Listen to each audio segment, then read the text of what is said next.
Hi, I'm Deborah, and this is Parshas Mishpatim in memory of my mother, Meti Bastovid Beryl. She should have it Elias and Neshama. So this week in Parshas Mishpatim, Hashem, Mishpat is a law, and Hashem talks about a lot of laws, and it's detailed. Last week was very spiritual in Parshas Yisro. We received the Aseres Hadibros, the 10 Commandments, and it was an incredible experience. The Yidden's neshamas flew out of their body. It was so holy. But this week, Hashem is going to bring it down in very practical ways. So one of the things that is discussed this week, only in 2 verses, it's mentioned, but it's mentioned later in other area of the Torah, is called Shemita. And Shemita means release in the 7th year.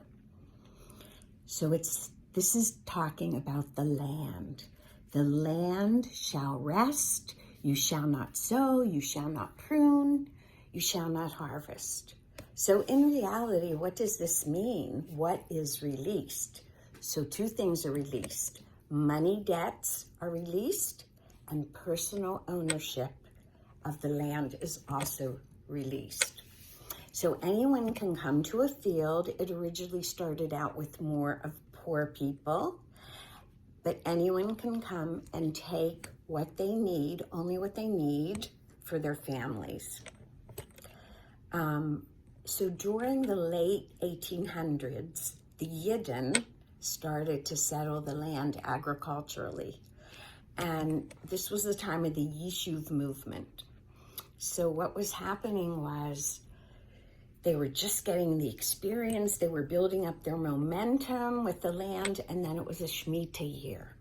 So they were all concerned because they were just establishing that they would be financially destitute if they did that Shemita year, if they rested. And also, all the work they had put into it at that point would just be for nothing, and they would have to start anew again. So this year was in 1889, was this Shemita year.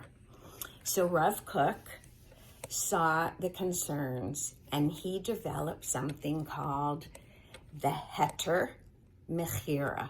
It's a sale dispensation. So basically what it is that you can sell your land to a non-Jew, and then it can still be worked. The land can be worked. So when he instituted this, it was just for a temporary period of time till everyone got on their, got established. And now it's more controversial, and there are so many details about Shemitah year that you have to really speak to a competent Rav to really know what's going on. And I'm not going to go into that, of course. But one thing that's really incredible now, in this Shemitah year, we were able to buy land.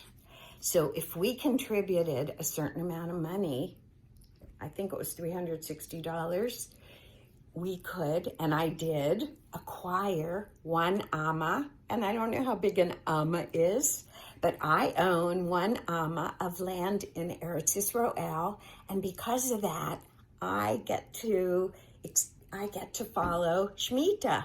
I'm, what's the word? I can't think of the word, but I am doing the halacha. I am getting credit for the halacha of the Shemitah year. And as I said before, there's so many details about it. And I called my friend who lives there, and I said, oh my, and she owns her family owns a nursery, which didn't really apply in this situation. It does apply. Every nursery applies, every plant applies, even the house plants that you have applies to Shemitah. But so my friend, I said to her, what are you doing? How do you eat? She said, there's Rabbanim, Chabad Rabbanim follow Shemita lachumra. So the food that she buys has to come under this hechsher. So anyway, just one last thing, that we're seeing Shemita year is a year of rest. Shabbos is the seventh day, is a day of rest. So I think our takeaway from this is that we need in our own lives a pause, a rest, and a time to replenish. Shabbat Shalom.